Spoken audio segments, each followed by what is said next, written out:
Thanks for tuning in and joining us for the second part of our amazing Acts series as we're going through the Acts of the Apostles in the New Testament of the Bible, and we're bringing it to life through stories, through storytelling, and sharing the amazing blessings of God in the lives of ordinary men and women in New Testament times, and seeing how that applies today in our own walks with Jesus. Understand what the Holy Spirit is, because Acts 2 is when the Holy Spirit is poured out on a day known as Pentecost. And what is Pentecost? Well, it's marked in the church calendar as a day of celebration for when the Holy Spirit came.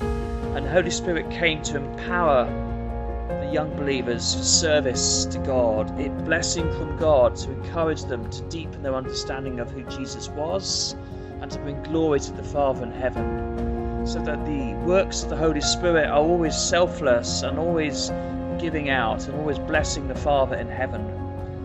So if you have a Bible, we can read through the story at the beginning of Acts 2. The first 13 verses talk about this incredible moment when God sends down these tongues of fire onto the people in the assembly. They're gathered together for worship, and it's an amazing encounter with God in that room, in that upper room, in that place in Jerusalem where the early believers, the early church, are gathering for corporate worship and gathering to come to know God.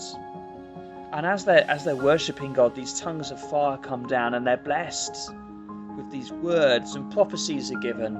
And these words are said in many different languages, and there are many devout Jews. There's such a commotion, it's such a spectacle, that people in the surrounding area hear what's going on and they come over to marvel at what's taking place.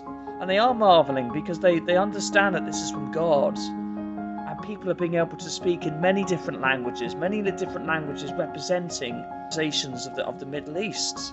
They would be recognizing these languages that people were speaking, understanding these tongues. Remember, these disciples, these apostles, these early Christians are, on the whole, uneducated, unschooled people. But they've been used by God in amazing ways to further his kingdom.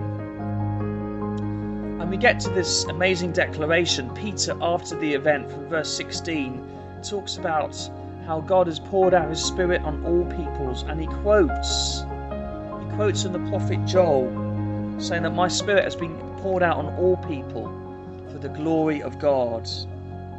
And continuing, he says, Israel, hear these words, Jesus of Nazareth, a man attested to you by God with mighty works and wonders and signs that God did through him in your midst. As you yourselves know, this Jesus, delivered up according to the definite plan and foreknowledge of God, you crucified him and killed him by the hands of lawless men. God raised him up, loosening the pangs of death, because it was not possible for him to be held by it. And that is what God has come to do. He's come to give us his Son. His Son died on the cross for all our sin and our shame, all our wrong, all our guilt, all our fear, and he's come to reconcile us. He's come to join us together again with our Father in heaven, and we praise him for that truth, wonderful truth tonight. Tune in next time to find out more about what that means for me and for you today. Thanks for watching. Bye-bye.